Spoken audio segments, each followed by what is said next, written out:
ኢትዮጵያውያንን ያሰባሰበው የትግል ችቦ የተለኮሰበት ሐምሌ 5 የድል ቀን 10ኛ ዓመቱ በሚከበርበት በዛሬው ዕለት ታሪክ ራሱን ደገመ ያስባለው የጎንደር ፋኖ አንድነት ተበሰረ። ይህ አንድነታችን ደግሞ የህዝባችንን የመከራ ጊዜ ለማሳጠርና የድል ቀናችንን ለማቅረብ የሚደረገውን የተቀናጀ ትግል ትልቅ ትርጉም በሚሰጥ መልኩ ኃይል ይሆናል፣ የጠላትንም ዕድሜ ያሳጥራል ብለን እናምናለን። የአማራ ፋኖ ብሔራዊ ንቅናቄ አፋብን ከሚታገልባቸው መሰረታዊ ዓላማዎች የአማራ ፋኖ ብሔራዊ ንቅናቄ አፋብን ከሚታገልላቸው መሰረታዊ ዓላማዎች ሙሉ በሙሉ ለማሳካት በሚያስችል ሁኔታ በጥልቀት የመከርንበት ይህ ጉባኤ የአማራን ህዝብ ጥያቄዎች አንድ ባንድ እስኪመለሱ ድረስ እረፍት እንደማይኖረን ብቻ ሳይሆን የአማራ ህዝብ አጽመ ርስቶች ሙሉ በሙሉ እስኪመለሱና እስኪጸኑ በአማራ ላይ የዘር ማጥፋት ወንጀል የፈጸሙ አካላት ለህግ ቀርበው ህዝባችን ተመጣጣኝ ፍትህ እስኪያገኝ በህዝባችን ላይ የተዘራው የሐሰት ትርክት ተፍቆ በእውነተኛው ታሪክ እስኪቀየር አማራ በጸጋው ልክ እስኪለማ በፖለቲካ ስልጣን በልኩ እስኪወከል ሀገራችን ኢትዮጵያ ወደ ቀደመ ገናና ክብሯ እስክትመለስ ድረስ ለመታገል ለራሳችን ቃል ገብተናል። በዚህ አንድነት ጉባኤ በድጋሚ የምናረጋግጠው ድርጅታችን አፋብንም ሆነ እዛችን የጎንደር ጠቅላይ ግዛት በላይ ዘለቀ ዕዝ ከየትኛውም ህዝብ ጋር ችግር የሌለበትና ከሁሉም ኢትዮጵያውያን ጋር በሰላም ለመኖር የሚፈልግ ድርጅት ነው። እንደ ድርጅት የሚታገልለትን የአማራ ህዝብ ቀይ መስመር የሆኑትን ማለትም የአማራ ግዛቶችን መውረር ከማይፈልጉ በአማራ ህዝብ ላይ ጠላትነት ከሌላቸው በኢትዮጵያ ሉዓላዊ አንድነት ላይ ከማይደራደሩ በብሔራዊ ጥቅሞቻችን ላይ ልዩነት ከሌላቸው የሀገረ መንግስቱ ስጋት የሆነውን የህወሓት ኢህአዴግና የኦህዴድ ብልጽግና ህገ መንግስት የሀገርና የህዝብ የጥላቻ ግንብ ስለሆነ መቀየር አለበት ብለው ከሚያምኑ ሌሎች ኃይሎች ጋር አብሮ ለመስራት ችግር የሌለብን ሲሆን የአማራን ህዝብ በጠላትነት ከፈረጁና በኢትዮጵያ አንድነት ከማያምኑ እንዲሁም የአማራን ርስቶች በመውረር የራሳቸውን ሀገር ለመመስረት አልመው ከሚንቀሳቀሱ አካላት ጋር የምናደርገው ምንም አይነት ግንኙነት አይኖርም። ይህንን የምንታገልለትን ህዝባችንን አቋም ጎንደር ጠቅላይ ግዛት በላይ ዘለቀ ዕዝ ስም ሙሉ በሙሉ ለማስፈጸም ዝግጁ መሆኑን በዚህ አጋጣሚ ለህዝባችንና ሰራዊታችን ለመግለጽ እንወዳለን። ከዚህ በተጨማሪም በቀጣይ የትግል ጊዜያችን የህዝባችን ሁለንተናዊ ሰላም በሚያናጉ ማህበራዊ ኢኮኖሚያዊ እንቅስቃሴ ላይ ደንቀራይ ሆነው በቆዩና በዚሁ ድርጊታቸው በሚቀጥሉ የትግላችንም ሆነ የህዝባችን ጠላቶች ላይ የማያዳግም እርምጃ የምንወስድ መሆኑን ለተከበረው ህዝባችን ማሳወቅ እንወዳለን። ጉባኤው ዕዙን ለሚቀጥሉት 2 ዓመታት የሚመሩትን ስራ አስፈጻሚዎች የመረጠ ሲሆን እነዚህ ስራ አስፈጻሚዎች በሰራዊታቸው ፊት ቀርበው በቅንነትና በታማኝነት ለማገልገል ቃል ገብተዋል። ለተመረጡት አመራሮች መልካም የአገልግሎትና በድል የታጀበ የትግል ጊዜ እንዲሆንላቸው እየተመኘን በየትኛውም ሁኔታ ህዝቡና ሰራዊቱ ከጎናቸው እንደሚሆን ቃል በመግባት የጉባኤያችን ፍጻሜ ሆኗል ሲል የአማራ ፋኖ ብሔራዊ ንቅናቄ ጎንደር ጠቅላይ ግዛት በላይ ዘለቀ ዕዝ ድል ለአማራ ህዝብ፣ ድል ለአማራ ፋኖ፣ ክብርና ሞገስ ለትግሉ ሰማዕታት፣ የሰማዕታት ድርኳዛ ሲል በመሰየም ኦኬ ድምጽ ይሰማል አይደለ? ሚስተር አማራ ወደ አሌክስ ከመሄዴ በፊት ምን ብሏል መሰለ? አሁን እዚህ ላይ ያመለጠ ነገር ካለ እኔ እዚህ ጋር እያነበብኩ ነው በነገርና አንዴ ያንተን ጨርሼ አሌክስ በጣም ይቅርታ ጠይቃለሁኝ። እሱ ከታች ከምድር ስለሆነ ኔትወርክ ሊቋረጥበት ስለሚችል አንድ ጊዜ ልጨርስ ከሱ ጋር ብዬ ነው። በቃሌ ልንገርህ እዚህ ጋር ያው ወረቀቱ አለ። አንተም የምታገኘው ይመስለኛል፣ ካላየኸው አላቅም። ምንድን ነው መሰለ የሚሉት ዋናው ነገር እንደ ድርጅት የሚታገልለትን የአማራ ቀይ መስመር የሆኑትን ማለትም የአማራ ግዛቶችን መውረር ከማይፈልጉ በአማራ ህዝብ ላይ ጠላትነት ከሌላቸው በኢትዮጵያ ሉዓላዊ አንድነት ላይ በማይደራደሩ በብሔራዊ ጥቅሞቻችን ላይ ልዩነት ከሌላቸው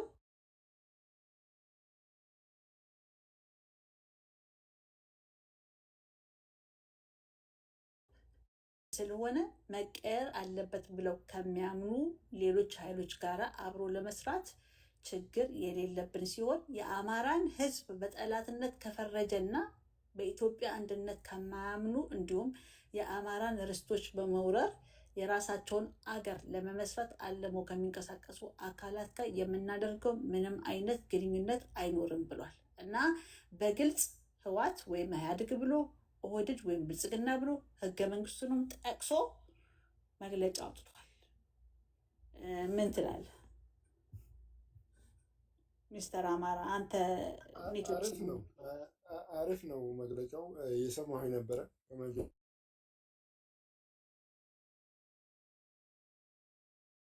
ይቅርታ እንትን ብሎብኝ ነው ጥሩ ነው።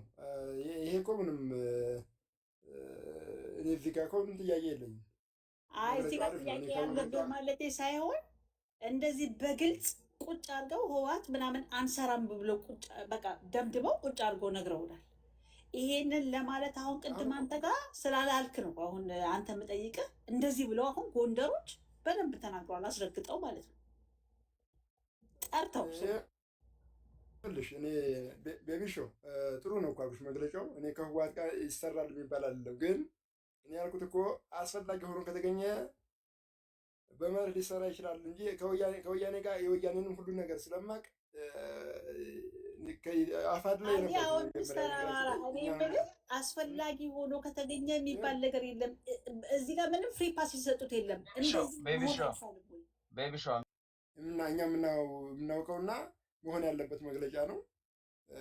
ግን ይሄንን ብቻ መጠበቅ የለንም። እኛ አሁን እኔ ልለይ ይችላል፣ ምናልባት ከእናንተ ልለይ ይችላለሁ። ግን አስፈላጊ ሆኖ ከተገኘ የወያኔ ጠላትነት በህግም ልናቀርበው እንችላለን ይላል እኮ። በነገራችን ላይ እኔ ምን ማለት እንዳለብኝ አላውቅም። ይሄ ማለት እንትናም ብቻ አይደለም እኮ በነገራችን ላይ እዚህ ጋር ኦሮሞዎችም እኮ ይሄ ማይክሮስኮፕ የመሰለ ካርታ ሰርተው ግሬት ኦሮሚያ ብለው ለመገንጠል አስበዋል። በነገራችን ላይ መታወቅ ያለበት ይሄን እነ ጀዋር የሰሩት ካርታ ታስታውሻለሽ? ምናልባት ኔቨር ጊቭ አፕ ያውቃል ይመስለኛል። ኤኒዌይስ እኔ በመግለጫው ላይ እንትን የለብኝም። ዞሮ ዞሮ ግን መሪዎች ፋኖ በኩል የተሳሳተ መንገድ እንደማይኬድ አርበኛ ዘመነ ካሴም የአማራን ጥቅም 1 ግራም የአማራ ጥቅም አሳልፈን እንደማንሰጥ ሲናገር ነበረ። ሰምታችኋል። ዞሮ ዞሮ እኛ የምንታገለው አርበኛ ዘመነ ካሴን አሁን እቃወማለሁ። ቢኮዝ ከ2 ቀን በፊት መጥቶ እንደሚሰራ ነግሮኛል። ስለዚህ እቃወማለሁ። እንደሚሰራ ኤርትራ ነች። አንደኛዋ ፋኖ ነው፣ አንደኛው ወያኔ ነው። የመለየ ስራ ሲሰራ ፋኖን ለብቻ የማስቀረት ስራ እየሰራ ነበር እዛ እቅዱ ላይ ማለት ነው። በዚህ ልክ ጠላት እየሄደ ነው። እኔ የወያኔ አሳሳቢነት ወይም ወያኔ አማራ ህዝብ ላይ የበደለው በደል ረስቼ አይደለም፣ ይሰራልም እያልኩ አይደለም። አሁን እዚህ ጋር ማወቅ ያለብኝ ማለት ነው ከወያኔ ጋር በመርህ ይሰራል ማለት አርበኛ ዘመነ ካሴ ተሳስቶ ነው ወይም ሰመድ ተሳስቶ ነው ማለት ግን አልችልም። በእናንተ በመሰላችሁ ልትይዙ ትችላላችሁ። እኔ ግን የአማራን ህዝብ ህልና አንድ ነገር ብቻ ልበልና ወደ አሌክሳንደር እኔ ነገር ግልጽ መደረግ ያለበት ምን መሰለህ፣ አሁን ወያኔ በቀጥታ ጦር እያዘጋጀች ልትመጣ የፈለገችው አማራው ላይ መሆኑን ማወቅ አለበት። ስለዚህ ወያኔ በፊቱም ሳይሆን አሁንም ጠላት ነች ነው። ትላንትናን አይደለም። እንደውም የዛሬ 3 ዓመት በነበረውም ጦርነት አሁን ራሱ አክቲቭ ጠላት ነች። ይህንንም የማድረግ ፍላጎቷን እያሳየች ነው። ከህወሓት ጋር መስራት ትክክል እንደሆነ ከሻለቃ እስከምን ኦልሬዲ ተስማምተዋል። እናንተ እኮ ያልገባች ያልተስማሙት አሁን ያፈነገጡት የጎንደሮች ናቸው ያፈነገጡት እንጂ ሌላው ተስማምቶ ነው ቁጭ ያለው። እነሱ ላይ አይደለም መስራት፣ ህዝቡ ላይ ነው መስራት። ህዝቡ አከትፍ ብሎ ከተፋቸው የትም ሄዳችሁ አየህ፣ ሳይወድ በግድ ህዝቡ ላይ ነው መስራት። ህዝቡ እነሱን እንዲጠላ መስራት፣ አጠገባቸው እንዳይደርስ መስራት፣ ባገኘው አጋጣሚ ከህወሓት ጋር የሚሰራ ቅድቡን እንዲያል ማድረግ። ይሄን ህዝቡ ላይ ነው እንጂ የምትሰራው እነሱም ኦልሬዲ እኮ ትክክል ነው እኮ አንተ የምታስበው ነገር እና ያለና እሱን ኦልሬዲ እኮ ተሳክቶማ እኮ ብዙ ኃይሎች እኮ እየወጡባችሁ ነው። የአማራ ህዝብንና ፋኖን ለመገረጣጠል ለማድረግ ነው። ያ ደግሞ አይሳካልህም። እሱ እንዴት እየተሳካል ግን እውነቱን እንጋፈጥ። ልጁ ትክክል ነው የሚያወራው፣ ለራሱ ትክክል ነው። እና እኛ ሞር ማህበረሰቡ ላይ ብንሰራ አይሻልም ወይ ነው ገብቷል። ምን እኔ በርግጥ ማህበረሰቡ ላይ ብንሰራ ማለት እንዴት ነው? ማህበረሰቡ ላይ ፋኖ አትበል አፋብን አሁን ያፋድርገው እዚህ ጋር ዘር ያቆም ማህበረሰቡ ላይ ምንድን ነው ልንሰራ የምችለው? አንተ ለምሳሌ ከእናንተ እንዲለይ እና ከእናንተ አሁን መለየት አለ። ከእናንተ ከብልጽግና በምን ትለያለህ? አይ ብልጽግና እናንተም እኮ ከብልጽግና አትለዩም እኮ ምን ብልጽግና I know you very well starting from your ancestors የደብረ ብርሃን ልጅ እንደሆንኩ ሁሉ አውቃለሁ እና ሙሉ ነገርን አውቃለሁ። የማን ልጅ እንደሆንኩ ይኸውልህ የደብረ ጽዮን ልጅ ይለኛል እዚህ መጥቶ አየሁ ያየው ነገር ይሄ ነው አየህ፣ ይሄ ነው አሁን መጥቶ ይኸውልህ ውንጀላ መጣ እኮ ይሄ የማርሸት ውንጀላ ይኸውልህ ሚስተር አማራ አሁን እኛ በፊትም እኮ ብዙ ተካሰናል ከእነሱ ጋር እኮ ማለት መቼም ዘር ያዕቆብንና ዋና አማራን ከኔ በላይ ከሰሰ ሰው አለ ብዬ አላስብም። ግን እኔ አሁን ሀሳቡን ኢንተርቴን ማድረግ ይሻላል። በቃ ምንድነው ወደዚህ ነው ወደዛ ነው ሳንል አሁን የተጠየቀው ጥያቄ አንተ የምታነሳው ነገር እንደ ፋኖ አቋም የተያዘበት ጉዳይ ነው መሆን ያለበት እንጂ ምንም አመቻቸት ልንገርህ ጅብና ነብር ቢከብህ ማለት ነው የሆነ አንተ የሆነ በሬን ቢከበው ሁለቱም ሊበሉት ነው አይደል? ሁለቱም ራት ሊያረጉት ነው። አንደኛው ለጊዜው ቢያስጠላው አንደኛው ቀጥሎ ምሳ እንደሚያደርገው ግልጽ ነው። ስለዚህ አንተ ምንድነው ቆረጥ አድርገህ ከህዝብ ጋር ትቆምና ጠላትን ፈርጀህ ትዋጋለህ እንጂ አንዱን ጠላት በኋላ የሚባል ነገር የለም። ሁለቱም አዘ ሴም ታይም ነው እየመጡብህ ያለው እየተኮሱትም ያሉት እኩል ነው። ስለዚህ በዛ ደረጃ ይያዝ። ለሌሎች እድል ስጪ ቤቢ። አንዲት ቃል ብቻ ልናገር። ማን ነው ኔቨር ጊቭ አፕ። ዞሮ እነሱ በአንተ ትግል ላይ ነህ። አንዲት ቃል ብቻ ነው። ቆይ ይኸውልህ እኔ አሁን የሚሄዱበት አንግል ነው የሚለየው። እኔ አሁን በነገራችን ላይ ኔቨር ጊቭ አፕ ያልከው ነገር ሁለቱም እኩል ሆኖ ሊያጠቃ ከመጣ በዛ ልክ ትዘጋጃለህ። ግን አሁን ላይ የገደለህና ፊት ለፊት የተዋጋህ ያለው አብይ አህመድ ነው። እነኛም በዛ ልክ አካሄዳቸው ጥሩ ካልሆነ እኮ በዛ ልክ ትሄዳለህ። ዞሮ ግን በዛ ልክ ካልተሄደ ሁሉንም ገና የድሮ ጠላት የነሽ አንቺ ምናምን ብለህ ሁሉንም በዛም እንትን ብለህ ኃይልህን ልታባክን አትችልም። ያን እንደዛ ማለት አይደለም። ምናልባት ይቅርታ ግን ቦታ ያስኩ መሰለኝ። አመሰግናለሁ። ዘውዲቱ ለምኒልክ ቴዎድሮስ በኢትዮጵያ ሂስትሪ ውስጥ ኮሎኔል ደመቀን እና በአፄ ኃይለሥላሴ ዘመነ መንግስትም ያለውን አጠቃላይ ታሪካዊ ዳራ ስንፈትሽ ጎንደር ለእኔ ሴንተር ኦፍ ኤክሰለንስ ነው። ለአማራው የልህቀት ማዕከል ነው። ሰው እዛ ጋር የሚስተካከል አንዳንድ ነገር አለ፣ እየተስተካከለ ይሄዳል። በዛ ልክ ነው። ይበል የሚያሰኝ ነገር ሆኖ ግን ይሄ ጋር መሽኮርመሟን አስተካክለዋት ቢመጡ አሪፍ ነው። የሚደገፍ ሀሳብ ነው። ያው ከውድቀታችን ሁሌም ከዛ ሮንግ ተርን የጥፋት ላይ መጥቶ የሚስተካከልበት ቀጠና ስለሆነ ያንን የጥፋት አስተካክለው መጥተው የተሻለ ፖለቲካ ተሰርቶ አሸናፊ የሚሆነው ፖለቲካ ወደፊት ለፊት ይመጣል የሚል እይታ አለኝ። ለሚያደርጉት ግን አጠቃላይ አማራዊ ንቃትና እንቅስቃሴ ትልቅ ክብር አለኝ። ይሄ ፖለቲካል አክቲቪዝሙን ለሚሰሩት ወንድም ካሳ ካሳ ማቀው ልጅ ነው።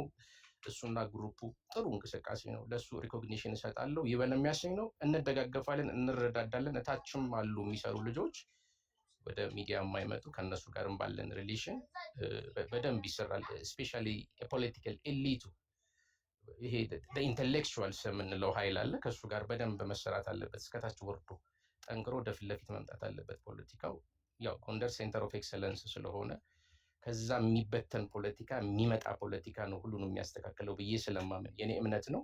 ለዛም ታሪካዊ ማስረጃዎችም አሉ። ታንክ ዩ። ፍሪ ፓስ ሳይሰጡ በደንብ አድርገው ነው የተናገሩት። እዚህ ላይ እኔ አልቀበልም።